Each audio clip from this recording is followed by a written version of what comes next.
بحضراتكم وحلقتنا الخاصة النهاردة بمناسبة عيد الحب. كل سنة وحضراتكم طيبين. وأكيد الحب موجود في حياتنا بأشكال مختلفة، زي ما بنقول حب الأب والأم لأولادهم، وحب الحبيب للحبيبة، وحبنا لوطننا الأكبر مصر.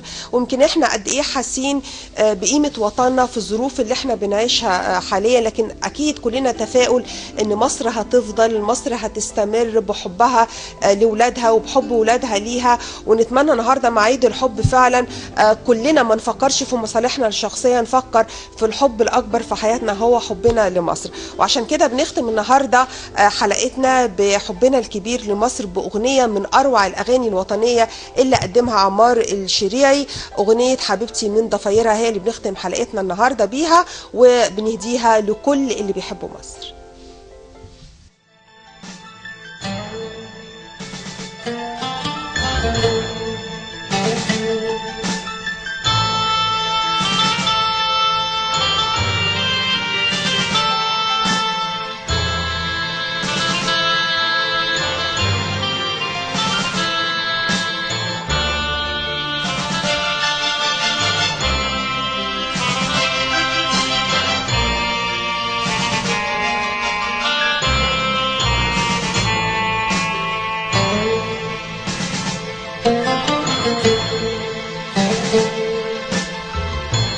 حبيبتي من ضفايرها طل القمر، وبين شفايفها ندى الورد بان، ضحكتها بتهز الشجر والحجر، وحنانها بيصحي الحياة في النبات.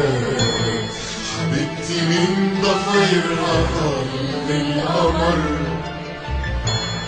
بين شفايفها ندى الورد بان، ضحكتها بتهز الشجر والحجر، وحنانها بيصحي الحياة في النبات.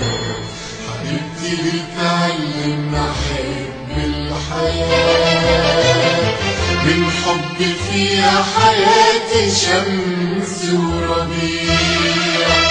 حبيبتي بتعلمنا أحب الحياة، من حب فيها حياتي شمس وربيع. والحب في الدنيا دي طوق النجاة، لولا يضيع قلب المحب الوديع. يا بلدنا سلسبيل، بحبك انتي رفعنا راسنا لفوق. لو الزمن ما يرهمنا شوقنا في عروقنا لصحي شمس الشروق. يا حلوة يا بلدنا سلسبيل، بحبك انتي رفعنا راسنا لفوق. لو الزمن ما يرهمنا شوقنا في عروقنا لصحي شمس الشروق. الحلوة قلبك بيه يضم الولاد، وزاد وزوادة وضيفة وسمير.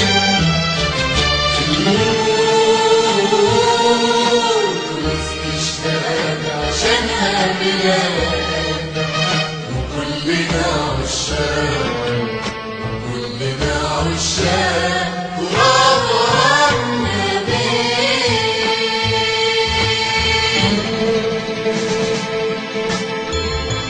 حبيبتي من تنهدها حمل الوطن. كان لازم طبعا واحنا النهارده بنختم حلقتنا وبنتكلم عن الحب، لازم نختم الحلقه باروع حب في حياتنا هو حبنا لمصر. ويا رب دايما يدوم في قلوبنا الحب الاعظم، حبنا لمصر، ما تكونش مصالحنا الشخصيه. دايما بنأكد على الكلمه دي، اهم من حبنا لمصر. بشكركم جدا، وكانت حلقه خاصه جدا من الرومانسيه بمناسبه عيد الحب. يا رب كلنا نكون متسامحين من قلوبنا، ويا رب الحب يفضل ويستمر في قلوبنا، وحبنا لمصر هو اللي يكون الحب الاكبر. بشكركم. بشكركم جدا، ان شاء الله نقابلكم الاسبوع القادم مجهزه لكم اجمل نجوم زمن الفن الجميل. شكرا وباي باي. وساب سما وسرح في موجك يمين